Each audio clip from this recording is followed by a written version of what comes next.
jaga pendengaran kita. Banyak isu fitnah macam-macam yang kita dengar. Dari lingkungan, gosip, fitnah. Ada orang membawa berita yang membuat kita sakit hati. Dah usah dengar. Dah usah dengar. Orang mukmin bersikap, kalau berita yang mau didengar itu baik, lanjut. Kalau tidak baik, mohon bilang sama yang membawa berita, diam. Diam loh, saya dah mau dengar. Saya dah mau tahu. Biarpun ada orang membawa fitnah, saya sering didatangin. Ada si kiai ini, si ustaz ini, dia suka mau sebutkan nama antum, menjelekkan antum. Saya bilang diam, saya dah mau tahu. Dan anak ingin kasih tahu supaya kamu berhati-hati. Saya tak perlu berhati-hati sama manusia. Saya berhati-hati sama Allah supaya jangan kena siksa Allah Subhanahu wa taala. Istiqamah beribadah. Saya tidak peduli apa yang diucapkan oleh manusia. Tak usah pedulikan, tak usah dengar. Supaya apa? Supaya besok ketemu semua orang dengan hati yang bersih. Tidak ada satu pun kita sakit hati sama orang. Siapapun dia. Mau dia ustaz, mau dia pejabat, mau dia tetangga, mau dia sahabat. Coba kira-kira perasaan. Kita kan manusia. Tak ada yang bisa menjaminkan hatinya. Kalau anda besok mendengar fitnah dibawa oleh temanmu sendiri atau tetanggamu, kira-kira besok anda mau salaman sama dia? Biarpun anda berkenan salaman, kira-kira hatinya bersih atau sakit hati?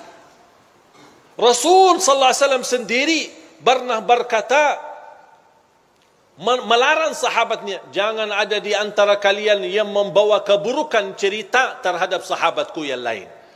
Karena saya ingin bertemu dengan sahabatku dengan hati yang bersih. Kalau si fulan membawa berita, besok kita sakit hati. Ketemu, ini yang kemarin yang suka. Enak-enak aja nih, baru kenal aja udah langsung berani fitnahin aku. Ini kan bisikan kalbu. Dan itulah salah satu sebab yang terkunci hati kita. Makanya fantas kehilangan khusyuk. Karena ini perasaan, makanya tidak usah berduli. Dan saya belajar, orang yang ikhlas, dipuji, dihina, sama saja. Saya ulang lagi. Mudah-mudahan bisa difikirkan. Orang yang ikhlas, dipuji, diangkat, diagungkan, dimuliakan, dihina, dicaci maki, sama saja. Dia tidak berduli. Dia tidak berduli nilai manusia. Dia tidak berduli apa kata manusia. Manusia senang, dia tidak berduli. Manusia tidak senang, apalagi dia tidak berduli. Yang dia berdulikan, Allah senang, Allah suka, Allah ridha, Allah mau, sudah selesai.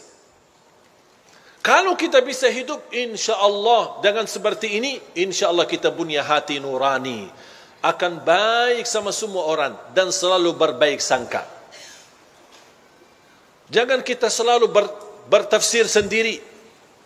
Dua orang duduk di sana. Mereka bisik apaan ya? Jangan-jangan aku yang di... Pusing kita. Coba kalau kita berduli apa kata orang, wallahi kita yang pusing, bukan mereka. Coba kalau kita lupakan, kita abaikan.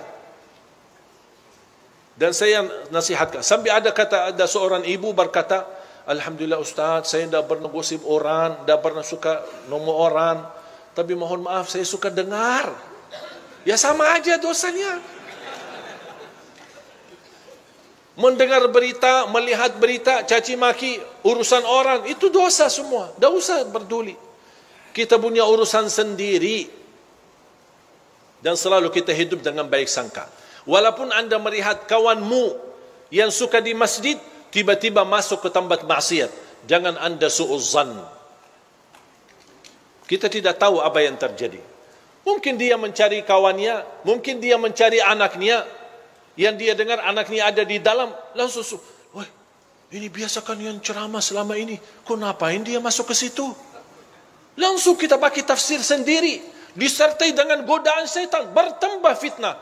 Begitu kita dengar berita huwak yang tidak ada asalnya dan tidak ada dasarnya, oh, ya betul-betul. Saya kemarin lihat dia masuk ke tempat maksiat. Bertambah buruk kita.